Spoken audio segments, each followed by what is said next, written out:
to the garden that is Send Us Flowers, where we are only growing the absolute best vibes. I am your host, Bizzy. You can find me at That's Bizzy and at Send Us Flowers on all platforms except That's Bizzy on TikTok because TikTok hates weed and me. But today I have a really special guest, Rachel Wolfson. Hi. Oh my God. Literally. What? I'm like really stoked that you're here. Oh my God, thank you for having me. You are like the original meme queen, weed queen. You're an actress, comedian. I have so many incredible things to say to and about you. Oh, thank you. You're honestly like a huge inspiration to me. Oh, that's sweet. You're like a podcaster, all the things. All the things. And so today we have a fun episode. We're going to talk about weed, obviously. I want to know why you smoke, when you started smoking. I also want to know about your early days in meme world and how you got to where you are today, and also how you carve space for yourself in these male-dominated fields of like comedy, weed. I mean, it's like you really picked to that.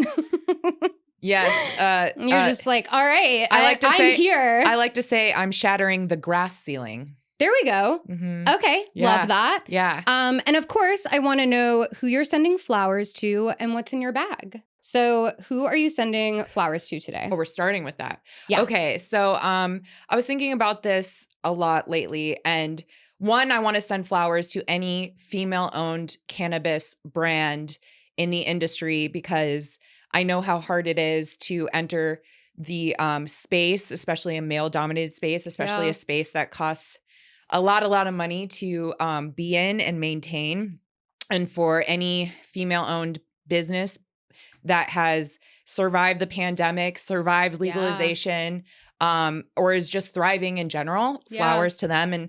And not just women, just anyone who's able to make a living off cannabis, flowers. Yeah. Oh my God, that's amazing. Mm-hmm. And so you yourself, I would consider you a CEO. So what was that like though, getting to where you are now? I know that memes were a huge factor in your journey, and I want to hear about that. I'm definitely not a CEO, but I am I'm many things, I guess. I started off my way into weed was basically I never smoked weed in high school. I didn't smoke weed until I got to college. I think I tried to get high once in high school with an apple, but they say you don't get high your first time. So I don't think it hit, and then I got to college, a boyfriend of mine smoked weed, and because growing up, my parents used scare tactics to get me to not smoke weed. They said if I smoked weed, I would die. Sure. And I was, as a kid, I have mental health, I live with mental health. I don't want to say issues, but I have, I've struggled with my mental health my whole life ever since I was a kid. So I was on pharmaceuticals, for most of my life. And my way into weed, it's kind of like all of that was my way into weed. Mm-hmm. So, I ended up, going to college in Florida. That's where I got my master's degree in marketing. Yeah. And I ended up leaving Florida around the time that the cops showed up at my door for a smell of weed. And so at this point, I was full on stoner, pothead in college. I was a productive stoner, but Florida has very strict weed laws where even if they find even the tiniest amount, it's like a felony, or it was when I was living there. I don't know if the laws have changed or gotten worse. I wouldn't be surprised. And so when the cops showed up at my door, I was like, I got to get out of here. Yeah. It's not safe for me or anyone like me. And it's just ridiculous because they just it's such a pill mill state, because there's a lot of older people and they have a lot of issues, cancer, terminal illnesses. So it's very easy to get pills. And so I had a lot of friends in college become addicted. Some passed away, some overdose, Yeah. So I always stayed away from that because I fell in love with weed, and that's what, really helped me.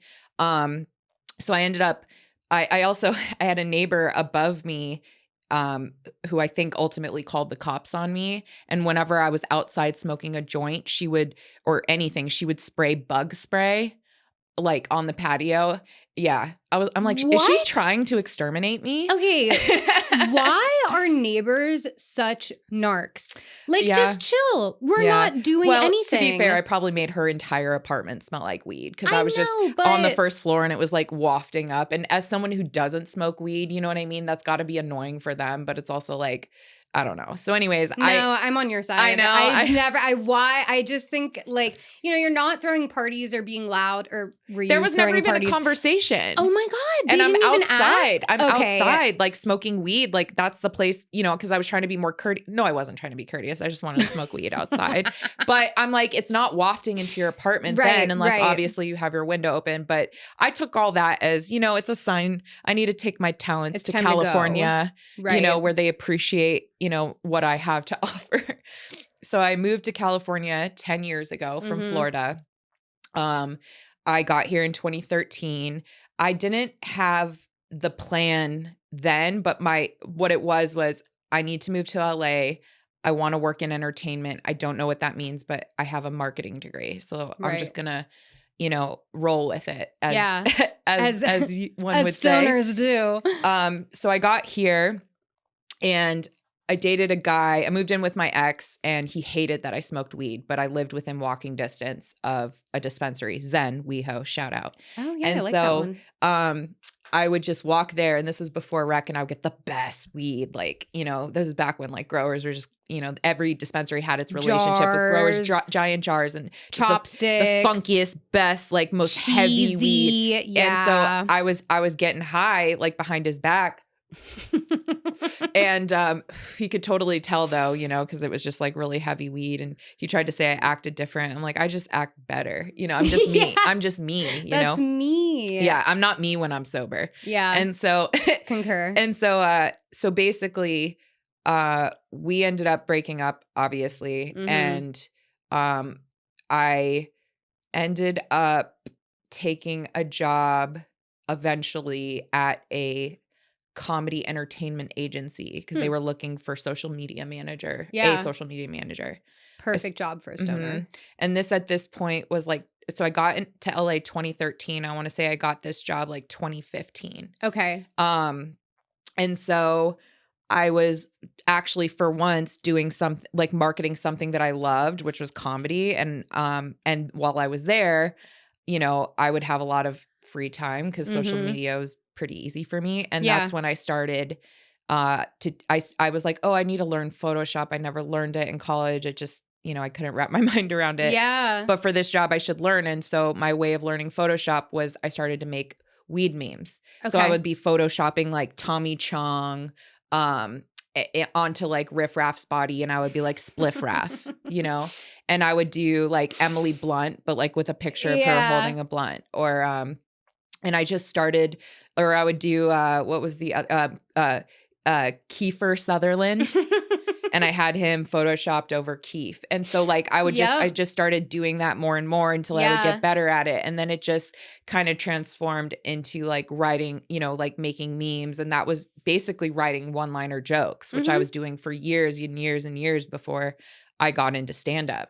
So essentially I was working on my writing and my humor this whole time while working in comedy. And the whole time I didn't know where this would lead, but I just went with it. And so while I was making memes, I also was working in and out of dispensaries before it was legal. And so that was kind of my way into working in weed, becoming an advocate, becoming a memer. And so that's ultimately what led me into getting into stand-up, which ultimately led me into getting into everything else. Yeah. And so now that you've kind of graduated into this next phase of being a comedian and in the entertainment business at large, what has it been like carving that space out for yourself and, staying true to yourself while also talking about, struggling with mental health and also being a woman? Yeah. So for me, I've always gotten some, not pushback, but criticism or, comments from either other comics or, I don't know, just random people who, like to throw weed in it. Like they're like, oh, weed is your entire personality. And I'm like, oh, I'm like, weed is just an eighth of my personality, you know? So for me, you know, I had a comic one time, it was like, what are you just trying to do? Be the female Doug Benson? And I'm like, no, I'm just trying to be me. Right. And like, you can't replace Doug, or nor should anyone. He's an icon to me and a mentor. And so for me, it was never about replacing anyone. It was just about finding my place. Yeah. So, I took all that, but I was like, you know, everything that I've been doing has led me and validated me that whatever I'm doing is what I should be doing. Because I never thought that being a stoner and making memes would lead me to ultimately a movie and TV career. Right. And I don't think anyone expected that. And if any of my friends from college or high school would meet you, they tell you I've always been the same person, always been a huge stoner, just down to, you know, just I'm chill, you know, unless you trigger me. I did. That's where my triggers come in. But for the most part, you know, I'm not high maintenance. I'm just high, you know, that's what I say. So, you know, I guess for me, I never really, weed has always been something I advocate for.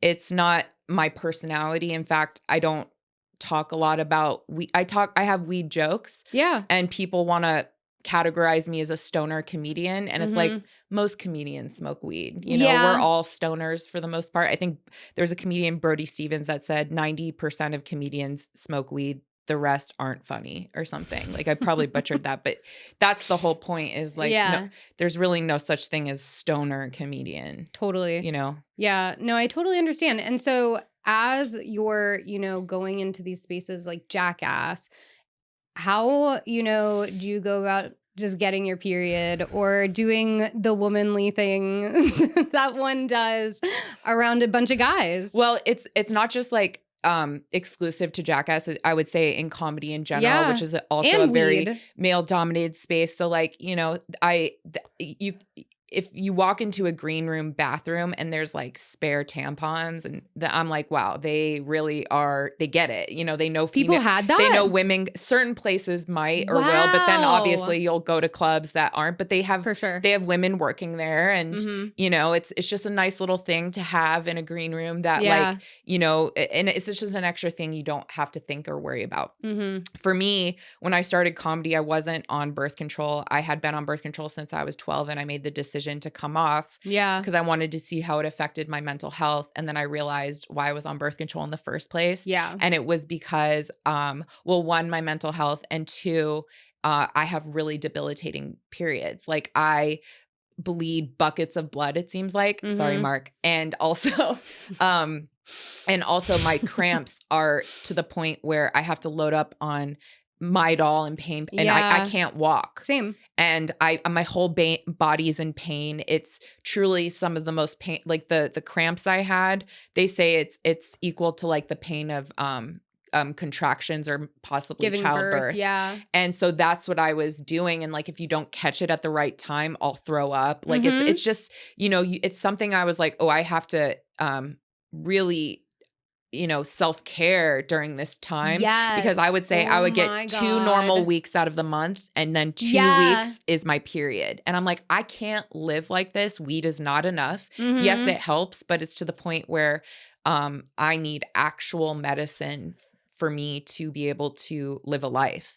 And so it doesn't work for me being on the road and being like, oh, I can't come out and perform tonight. I'm on my period. Most women will understand that, but most men not will have, even you know, all and, but women again, some women don't have very wonderful periods. They bleed for 4 days. They don't even notice. You know? And so they're like, oh, I got my period. I didn't even know. I'm like, what? If you don't have painful periods, consider yourself blessed, you know. However, I decided to go back on birth control because that was a lifestyle choice that it was so I can improve my quality of life. Mm-hmm. And I don't regret that decision. Yeah. And now I don't even have a period. So it's become, Really? yes, I'm on the shot, and it's okay. what I need to Is it do. Depo? Yep. Sorry. Mhm. Yeah. Okay. Yeah. So I was on like the low dose pills for a while, Low but estrogen. I'm bad at, the Yeah. Oh consistency my of God, that. Or if you drop totally. one, then there goes Absolutely. you're fucked. And Mm-hmm. That's my life in a so nutshell. thank goodness for modern medicine. Yeah, I have a IUD. And I'm all about find what works for you in every aspect of my life. Have you ever had an IUD? I've not, but I will say I did get my period. This is before I went back on birth control, but I did get my period on the first day on set of Jackass. No. Mhm. What? Yeah. Okay, And tell so me I more. say that I'm the only one who was bleeding before the stunt.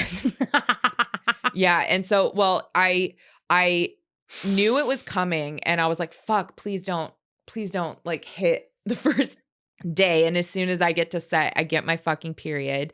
And I had tampons, thank God, but like I bleed so much. Right. Yeah. And so I'm just like constantly changing my tampon throughout the day and just hoping that I'm not gonna bleed through anything. Although if I were to bleed through on any set, it should be Jackass. It should be, right? So like I was like, were you wearing white pants? Oh no, never. Oh, come on. Wait, was that the day? I think it was the day that we filmed the scene where it was me and Pontius, and it was the human long jump, and we're like playing referees, and those are very light pants. There you go. And then they made us wear like these like tidy whities so that you would have visible panty line. And so I was like, okay, at least I have tidy whities as extra an extra layer padding. Oh my gosh. So yeah, I was like, I can't believe I got my period on the first day of set. That's about right though. But surprisingly, here's a fun fact. There are a lot of women who work behind the scenes on Jackass That's so cool. In like powerful positions, which I thought was cool. And that's super dope. Yeah. I love that. And so how did you cope though those first few days if you have really like painful periods and really heavy periods? Like were you smoking a lot more? Were you taking Advil? Like I was loaded up on Midol. Yeah. Yeah, as much as I possibly could. I loaded myself up. I that was how I got through that. Yeah. Were you smoking though like on set, or if you also like can't say that, then that's also fine. No, I did not. I smoked. I waited till we were done filming. Yeah. Yeah. Okay. Was that like a you preference or like a kind of respectful? The guys are older now, and a lot of them are sober. So it's out of respect for the cast and just where they're at now. Yeah. So yeah. So you weren't throwing like bloody tampons at people. No, but I should have. Yeah. Yeah. Like, hey, catch. Yeah. Phew. Little slingshot. I feel like that could be kind of fun. Yeah, I think so. But I don't know what the OSHA laws. I think there's like laws things I'd probably be violating. Maybe even HIPAA laws. I think it's definitely like OSHA would have to come in and make sure the blood I'm throwing is like clean. Which it probably certainly is not, There's probably a bunch of, there's Can weed you even in my blood. Imagine? Yeah. All the like yeasty stuff. We don't need to get into it. People will be like, oh my God, what are we talking about? Chaos. It really is though. I don't think that if they did, I don't know if most people could handle that level of grossness. Like I wrote on part of one of the grossest bits that was like, that someone said it was the grossest bit they've ever seen, I think, in cinema history. And that was the Zach Shimi bit where we ate sushi off of Zach's body, but they made him run up and down the lot and get really sweaty. And then all the guys around me were vomiting. And I was just like, I didn't vomit. I can't watch vomiting. I didn't throw up. I was the only one who didn't. Even the camera guys were throwing up. Yeah, I would have been throwing up in their masks. Yeah. Yeah, it was great. Oh my God. Yeah, it was. I did it for women evereverywhere. Thanks. Yeah. It's for our gag reflexes. She's about to throw up right now. I can't talk. Can someone get her your bucket? Just like throw up in my bong casually. That would be so funny, actually. We have a new form of smoking that would now. go viral. It would, in the worst the vomit way. bong. Yeah. Oh my God, that's a great bit. That is. Yeah. Should we smoke out the of vomit bong? The vom bong. The vom bong. Yeah. I think we came up with a really amazing idea. Yeah, so sick. It's great. She's getting woozy in here. Okay, so next topic. Moving forward. Or we really are going to need a bucket. For both period blood and vomit, and this will officially be the grossest podcast I've ever done. Let's do it. Let's take it to the next level. Okay, but so what I do think, speaking of next level, is that it is really cool to watch this like evolution of social media and entertainment because, like you said, I mean, like I've been in this for probably over 10 years. Same with you. Like it's crazy that it's kind of the same, but so different at the same time. Like the threads. Mm-hmm. Just launched. Wait, let's see how many followers I have. I'm addicted. It's crazy. Let's give the update. I just joined Threads right before we did This is the podcast. Twitter. 834 What? followers. What was it, like I'm big time. 230 something? I'm big time. How many threads have you threaded? Just one thread. What are we gonna call it? Like threading the needle? Like what are the new terminologies? Better off thread. Mm-hmm. Thread or alive. Like, are you sowing the seeds? I don't know. There's so many new things here because we're not going to say tweet. Threads are going to have their own lingo. They are. Oh my God. This is like the development of like a whole new thing. Yeah. Yeah. Because even with TikTok, like Thread heads. Yeah. Thread and Co. Wow. Yeah. I'm gonna tweet. I'm gonna thread heads. Threading. Welcome thread heads. Let's see. Welcome thread heads. You don't want to string them along. Oh, that's good. Oh, Mark's cringing. Anyways. Okay. I think it's really dope to see all these different like evolutions of things and like the way we talk about things, but it's so similar, you know, like TikTok was kind of like Vine and then, you know, Threads had launched previously, I don't know how many years ago, and then they kind of like cut it and now they're relaunching it during this time. Like we've seen YouTube explode. Everything has shorts now. It's wild. Yeah, what's your videos, take on everything. You know, when I started comedy in particular, there was kind of this general consensus that you really don't post your jokes or clips until, well, you don't really want to post stuff until you're probably 10 years in. That was like the old school mentality. Whoa. This is, again, when I started comedy 8 years ago. I started stand-up. And I booked Jackass 3 years into my stand-up career. And I think it was because they saw one of my stand-up videos that the Laugh Factory had posted. And it got my name out there and I got a bunch of followers from it. So it's like, and then you had people sliding into the DMs. Well, that's always been a thing. But, you know, so I started stand-up in 2016. And at that point, again, when I first started was when social media was becoming obviously a factor in marketing yourself as a comedian. Yeah. And that was something that was still seen as, you know, clubs weren't booking off of social media yet. Now clubs will book you if you have 1 million followers and you'll get butts and seats. They don't care how long you've been doing comedy. Wow. So that shift happened right as I was starting, and that other comedians saw, oh, why not post a joke and get a bunch of followers? Because no matter what, there's still people who haven't seen that joke and you can still tell it. But also, like, for example, Bert Kreischer, he, you know, one of his jokes got really fucking popular and launched his machine joke, and they made it into a movie. Yeah. So for me, that was just a clear sign that how much social media and technology is really changing industries and how the old school mentality is kind of dying out. And it's more like if you don't post, you're going to, you know, like become irrelevant almost. I mean, I unfortunately, but also fortunately agree. It's such a double-edged sword. And I think it has allowed, though, people like you to literally manifest this kind of career?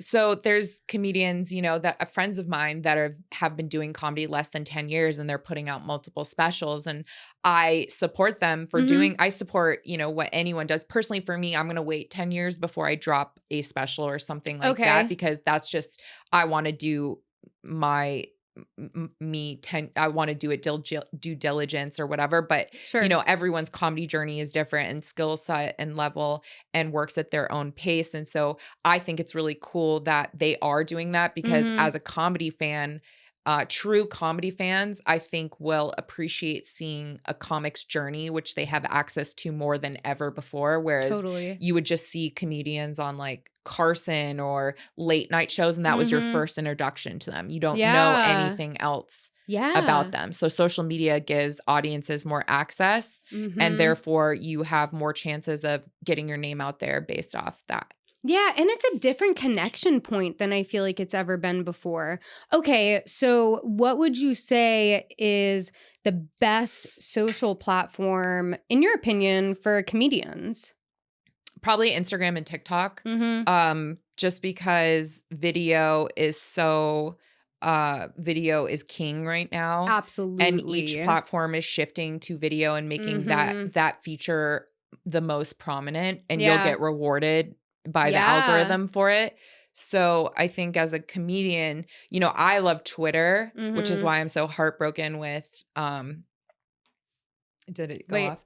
No, okay. Which is why I'm so heartbroken with like, the state that it's in now. Some would say it's better, some would say it's worse. But when I see like my favorite people and brands leaving the app, and even like the news platforms that I follow, because that's how I got the news. In fact, Twitter broke news faster than TV. Absolutely. Twitter has inspired entire revolutions of countries. The Egyptian revolution, the Iranian revolution. Like if it weren't for Twitter, I'm getting chills thinking about all these things. Right, like Twitter really has, again, a lot of comedians got popular on Twitter because it's for writers, the one-liners, people got careers off that. So it really just depends on what you're trying to do. If I think as a comedian, you want to get your jokes and you're out there. So probably I would say Instagram, TikTok, and then third would be Twitter, probably. Yeah.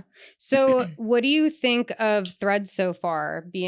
This is probably like you're one of the first people to talk about it. I haven't been on it long enough. For the first 5 minutes that you were on it before this. My thing is like, in terms of like the replacements for Twitter, I don't think anyone has ever really collectively decided to hop over to one app, which is why there's such a problem. But I think the thing that Instagram, or rather Meta, has going for it is the familiarity of the apps that designed it. And people love Instagram, and people love Facebook, and people have been kind of loyal to those two apps. Yeah, totally. And I feel like Instagram and Facebook haven't pissed off people as much as TikTok and Twitter have. Yeah. Like TikTok, you can't post any cannabis content the way that like without censorship. Totally. And TikTok is better for that. However, with everyone kind of like leaving and just it's like, Twitter feels like everyone just watched someone spit in their food, and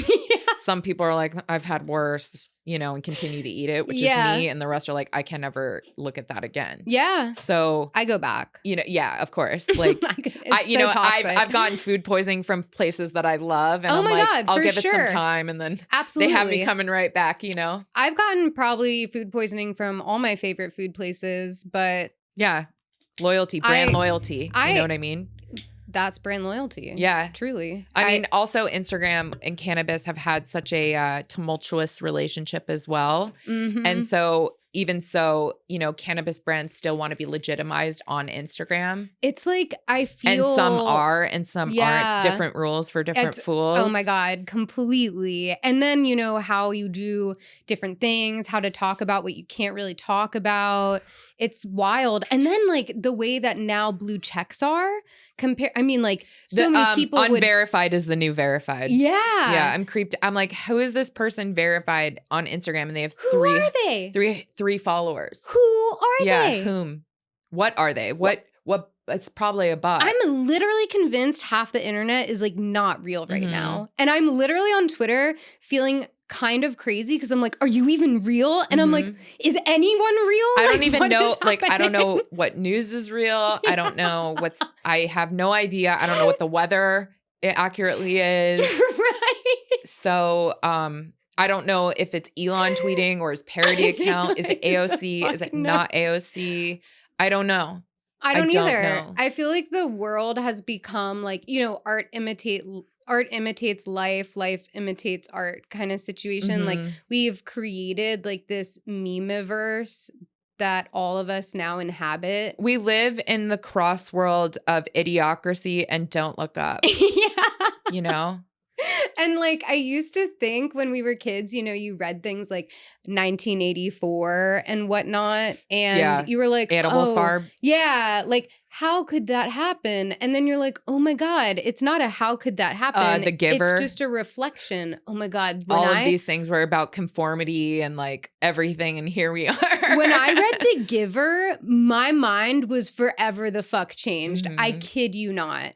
I've watched that movie so many times. I loved that book. It was my favorite. Yeah, I can't believe they had it. Like, that's why we're so dark as millennials, because I'm just like, we were reading these traumatic stories as a kid. Totally. When he's sledding down at the end, I'm still like traumatized by that. Like, I was just like, and the apple, the apple. Go. I know. I'm just, whenever I see a red apple, I'm just like, you know, memory triggered. Oh my God. I'm going to go home and watch that movie tonight. Wild. It's a great stoner film.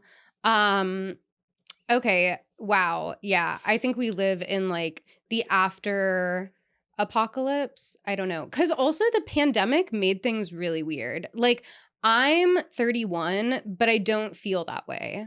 Yeah, I feel like I missed out on. So, like, I say the pandemic took all my hot years. Because Same. There's like a gap in my memory. There's like, I'm like, I still feel like I'm in 2019, but we're in 2023. Like mentally, I'm in 2019, but physically, I'm in 2023. Yeah, no, I totally agree. And I think I'm just stunted from that. Like, I'm gonna be stunted in 2019 forever. I know. I kind of feel that way too. But okay, so I'm curious, you know, you touched on struggling with mental health stuff. How was that during the pandemic and how is it now? So the pandemic, so right before the pandemic, obviously, I was in talks for Jackass. And so here I am at 3 years into stand-up. I'm essentially booking the first big gig of my career. Yeah. And, you know, we're having meetings, we're getting scheduling dates. Like, we finally have a shoot date to shoot in December, and it kept getting pushed back. And finally, so December locked in. And so I had decided to, so I started dating my boyfriend at the time, who I'm still with, and he had moved to New York. And so I was like, okay, I'm going to go to New York, visit him. Then I'll come back and I'll start shooting. And, you know, this is all before COVID. And so I'm like living my best life. I'm excited. I don't know what's to happen. Yeah. Like, I mean, I just know my life's about to change and I just don't know what's to come, but I know, like, I'm just going to roll with it. Yeah. Yeah. And then Matt and I, my boyfriend, who's also a comedian, we were at the comedy store, the night that the NBA shut down the games for that season. And we're like, wow, with the NBA, these billionaire players who, you know, they invest a lot of money in are shutting down, then what's going to happen to like us comics who don't get paid to perform, you know? Sure. Like, so that was the night that like the comedy store shut down. And it's still at that point, like, it hadn't hit me what was going on or how long this was going to be. Totally. So at this point, my boyfriend and I are like living in a 400 square foot apartment, and it was a place to come home to because we were, you know, out at the clubs. Right. Yeah. And so, yeah, I think like it started to, you know, set in initially, but even at that point, we had no idea what was about to happen. And so like, you know, I did not handle it well, straight up. I'll be the first one to say, like, I really, I still think I am traumatized. Sorry, I don't mean to laugh. But I really was. Like, I still think I am traumatized by it because, you know, as a millennial, you know, every generation has its traumatic Thing. event. Like we Yeah. had 9/11 and Yeah. then which happened when I was 15, my freshman year of high school. Mm-hmm. And then obviously when I was graduating college, the housing market crisis, and then Mhm. people were losing their jobs. So I'm Yep. entering into a job market that is literally not hiring It was anyone. lit. And so at this point, my parents still hadn't shifted their perspective either. And so they couldn't understand course. why me with a master's degree couldn't get a job. So it was when I had a bachelor's. So I had to go back to get a master's just so I could intern, just so I could work for free, Right. so I could try and get in. And I went back to get a master's so I could work an internship in radio, a literally dead medium. And so, but it was the only thing that I could Wow. get. And I didn't necessarily want to be a radio DJ, but I found it to be somewhat interesting. And so You have a good radio voice. yeah, I mean, my mom worked in radio and Mhm. I thought, why not? And so I interned at this radio station. I talked about 9/11. radio. Oh, yeah. Yeah. So, okay. So, that's what it was. That's what it was. 9/11. Yeah, 9/11 brought me back. Oh, God. Anyway, so Never forget. yeah, never it forget. Had a slogan. But that's what I did. I forgot. That's the fucked up thing. I forgot what I was talking about. So as a millennial, I feel like at this point, We just naturally disassociate Yeah, at this point. yes, I do and- think I heard you mention that on like Yeah. a previous podcast, and I was like, yo, I relate to that. Like I- almost a little too at hard. 15, I mean, but even before that, if you want to even go old school, the Mm. first time I even heard, so Columbine, I was in sixth grade or fifth Oh, grade when that shit. happened. And again, it wasn't just something that was like happening every day like it is now. Yeah. But I do remember hearing and having that fear that kids would go in and shoot other kids. And so that was like that's fifth and sixth grade. Then 9/11 happens in freshman year. Then the housing market. Then just the emotions that come with going through all this schooling and not being Totally. able to live the life that your parents worked so hard to And like. what we were fucking Mhm. promised, like Yeah. low key. I mean, I know there's no guarantees in life and there's no No, promises. but our parents I were, learned that, but that's the thing. That's what we were told. If you do this, plus this, plus Yeah. this, it will equal this. And so that's what all of us were building our life based off this Totally. formula, essentially. And so, when the pandemic hit, it reminded me of those times where I just felt so helpless as a kid. Like everything around me was just so out of my control. Yeah. And that changed. And that I've always had a hard time with change. Yeah. And I remember as a kid, my mom recognized I had a hard time with change. And so she made me read Who Moved My Cheese, which is a I've never children's read, book really? about change. I need to read that. Yeah. And so, I still had a hard time with it. So the pandemic, thank God I had my boyfriend and we ended up moving back in with my parents during the pandemic. Smart. So I was lucky I had that. And if anyone had that, we're, so lucky. Yeah. Or if you had friends or whatever, anyone who had access to just like any kind of outdoors space, space became a luxury. The fact that we were living in 400 square feet was totally agreed. all day, every day. You couldn't even go outside. I mean, it really has an effect on a person. People were masking outside and it was And- very crowded, like around LA areas. So, but also, my senior year of high school, my parents sent me to a therapeutic boarding school in Utah.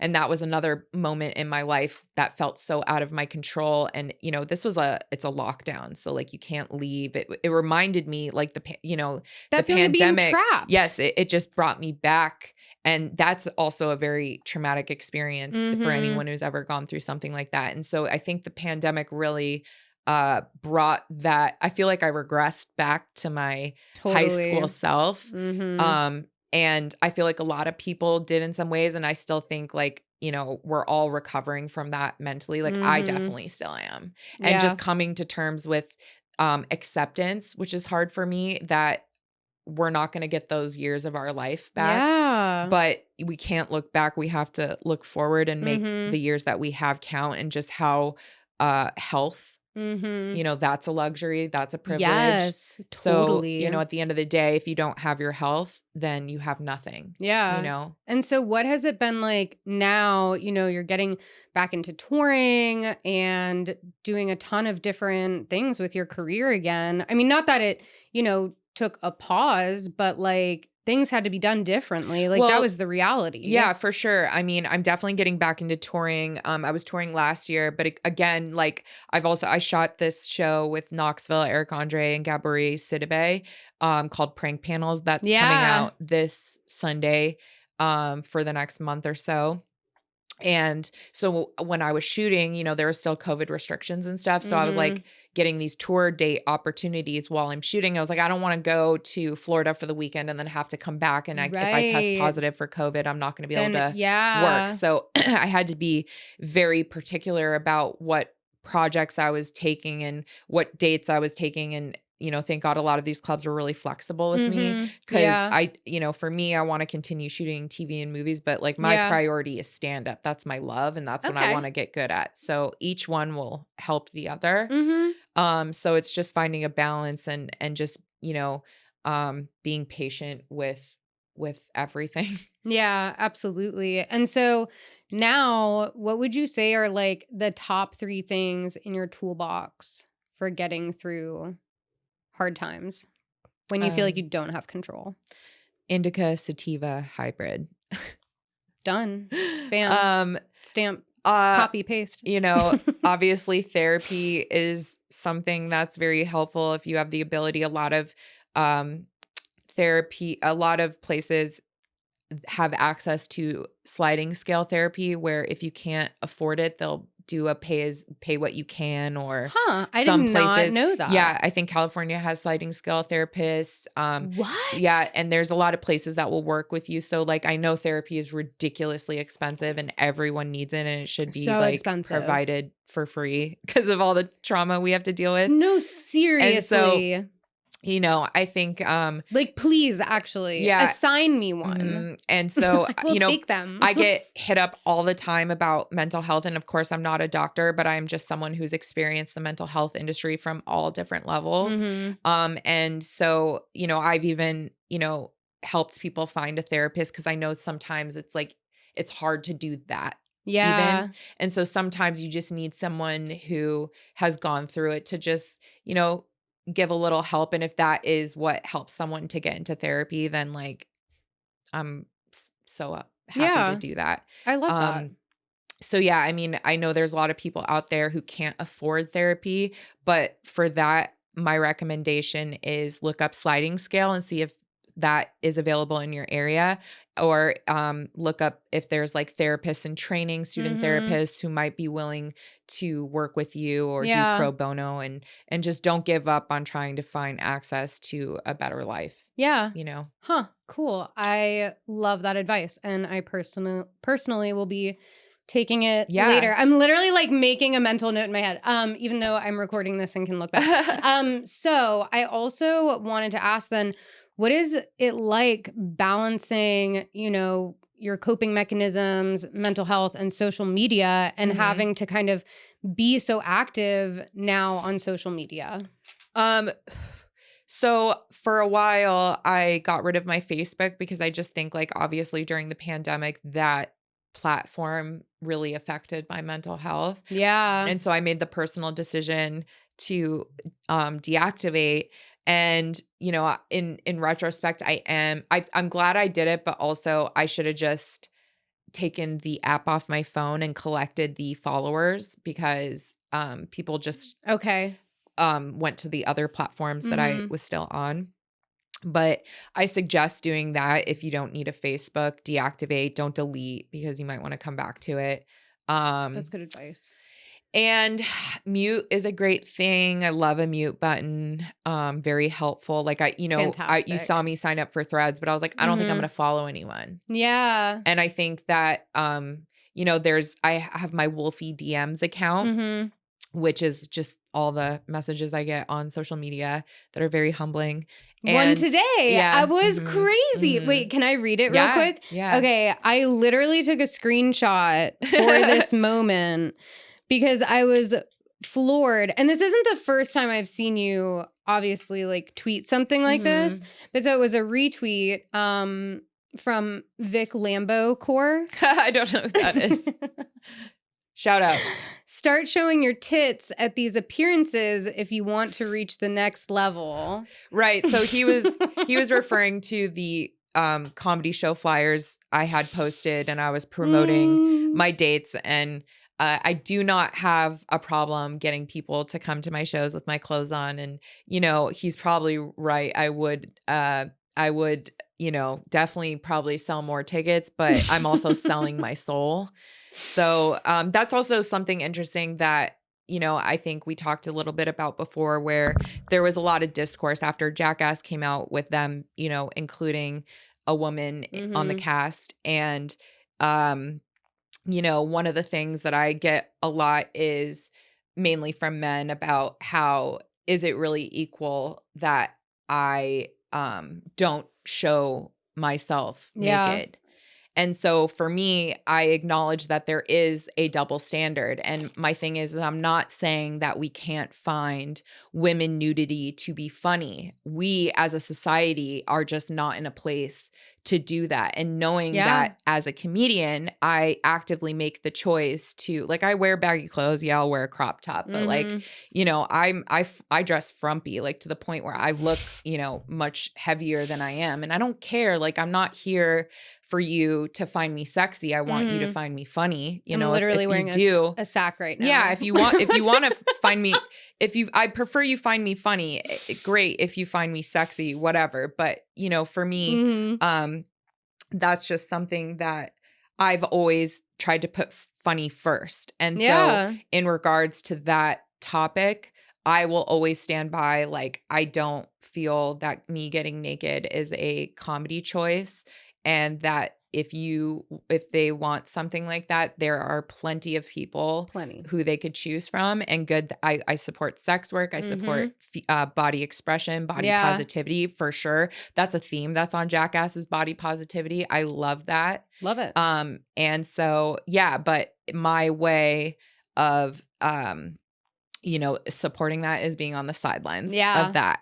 And so also I think that another thing that they bring up is the concept of pain, which I think is interesting. I think one thing that I tried to, at least, you know, that I hoped came across, was that women can handle pain. We can handle just as much pain as the men. We handle different pain. Like, we're not, you know, we're not going to get kicked in the nuts. We don't know what that's like, but we know what, you know, pain, you know, women know what it's like to give birth. I don't, but I know. Have you actually ever been kicked, like, fully?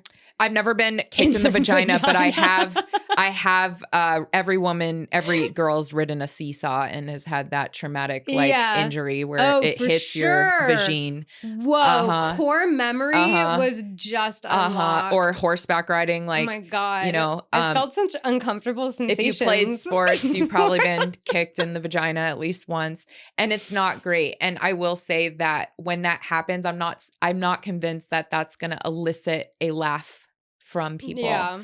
So I think that there is a line where pain with women can still be funny. It's just, where is that line? Yeah, that's something interesting to explore. I was recently reading Molly Shannon's book, and I loved it. I highly recommend it if people haven't read it yet.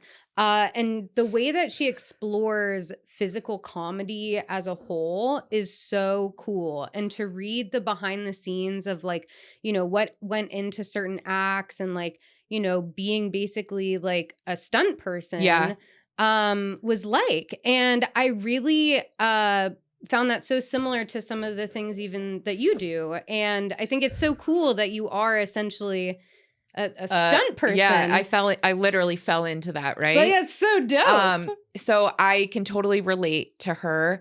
I fell in love with physical comedy. I've always been an athlete. I've loved improv since I was a kid. So it's kind of combining all of my strengths into one thing. I will admit, I enjoy pain. And I think a lot of that, I see pain as a release. Fascinating. And so I think a lot of that, my mental health plays into that. And so everything that made me kind of set me up to be a part of this crazy family. And I think that's another thing about physical pain, and that speaks to mental health, is that, you know, for someone like me, I would rather experience physical pain than to go through what I go through in my head every day. And in some ways, when I go through that pain, it's a release from what's going on up there. Do you think that your battles with period pain and like, because would you say that that's been chronic pain? Yeah. Would you say that that's affected that for you? It's a lot of things. I think that withstanding period pain, I've broken bones as, throughout my life. Mhm.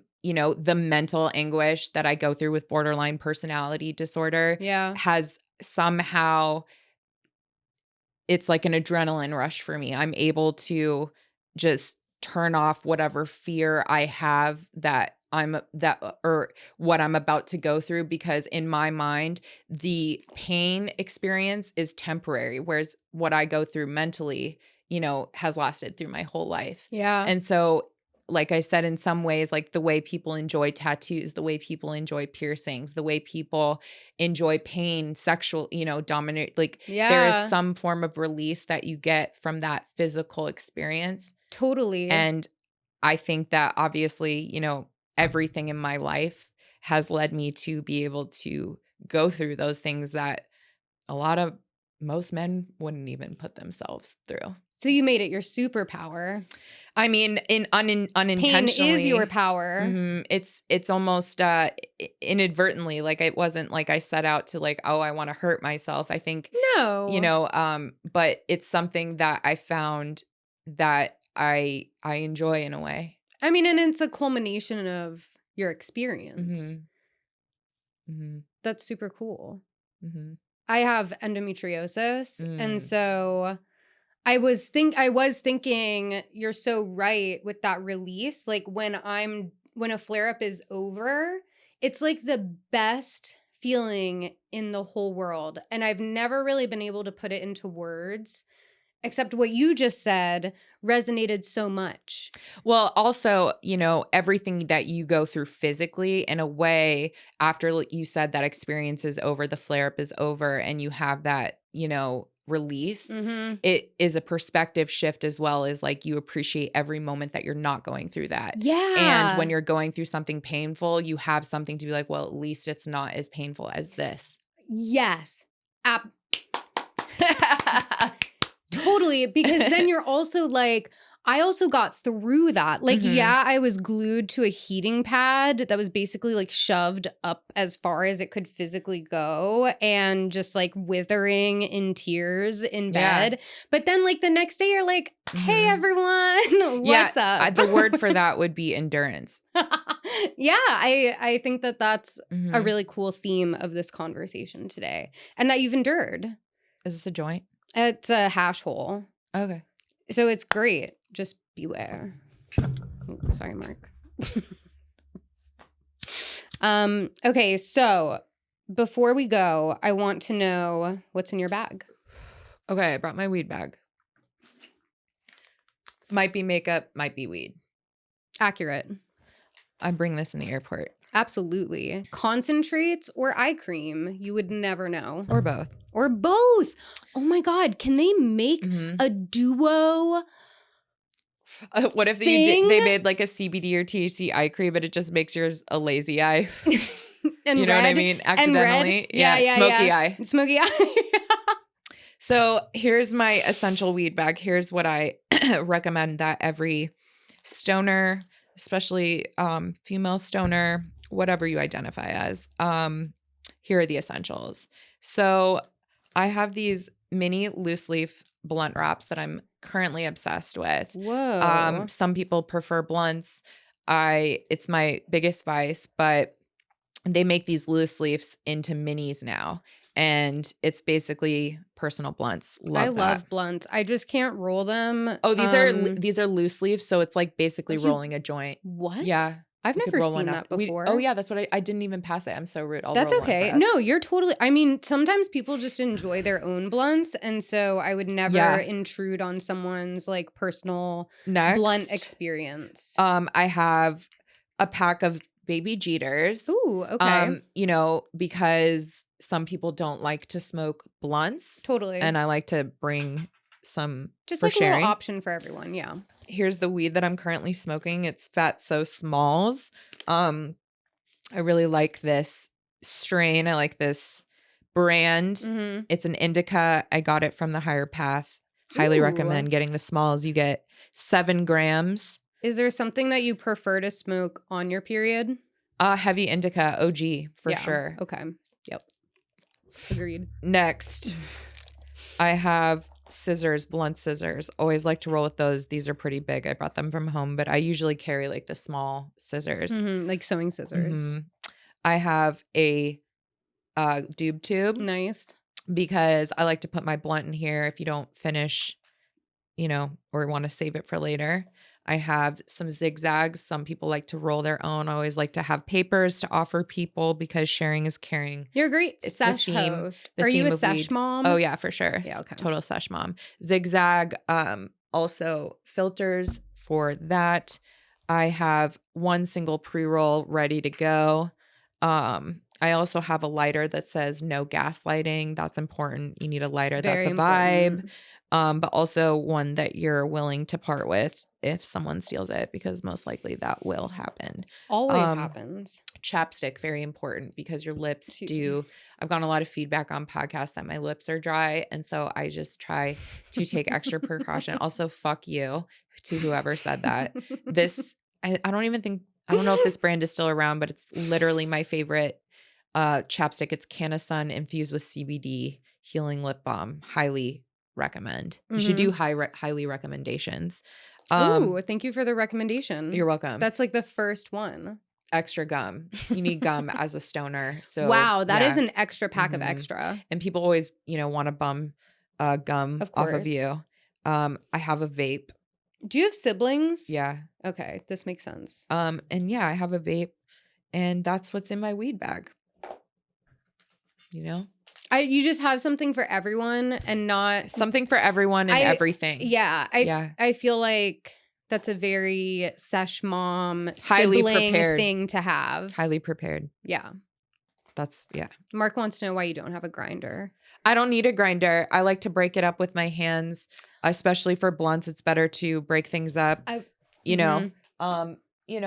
For joints, obviously I might carry around a mini grinder, but I'm just like, break it up with your hands, I totally get to agree. know the plant. Yeah, it kind of gives you a meditative experience, in my opinion. You're more connected. Excellent. This has been an amazing conversation and time. Thank you so much for coming today. Yeah. Do you have anything else that you want to say or share before we go? Follow me on Threads. I'm just kidding. I made her spit and almost throw up today. I love it. I have shows if you're gonna be in Austin, Miami, Tampa, Houston, any of those places. I'm going to be out, I think, in Palm Desert at the end of the summer. I have shows coming up. They're on my website, Rachel Wolfson Comedy. It's always usually a good time. I had an ice bong at my 420 show. Ooh. And that was now really you can fun. have the Vom Bong. Yeah, the Vom Bong. And we always usually have a sesh after. And I'm on all the apps basically. All the platforms. Yeah, and I have all, so that I'm Twitter, Wolfie Comedy, Instagram, Facebook, and Threads, Rachel Wolfson, and TikTok. I'm also on YouTube. I try to post there sometimes. Just follow me on all Wolfie. We'll DMs. just have a credits rolling of all your. I have Wolfie memes. Apps. I don't really post there anymore. I have way too many places for you to follow me. So I guess either follow me on one or none, or Google her. Ugh, yeah. Just don't follow me home. Oh yeah, no, don't do that. That's creepy. Yeah. No one needs that. Absolutely no one needs that. But yeah, That's go to scary. my website, Rachel Wolfson Comedy, for shows. Oh my God, we also had the clown incident. Speaking of creepy people outside of people's homes. Oh, the one before that you said? Do you remember? Okay, remember when there were clowns just running around? In LA? No, everywhere. I all think I over heard the about that, country. yeah. There were just random clowns appearing, and they would just like stand. They were clowning around. They were not clowning around though. They like some people would have like weapons and stuff, and they would like stand outside like schools and like just like creep people out. And I think it was like it started as a marketing thing, but like became more of like an organic creepy situation. Yeah. That's sorry. We don't have to end on that note. Or I guess we're ending on that note. Thank you everyone for watching another episode of Send Us Flowers. And thank you so much for being on today. Of course. Thank you for having me. I really appreciate it. Stay tuned for next week, and I'm sending you all flowers today. Bye.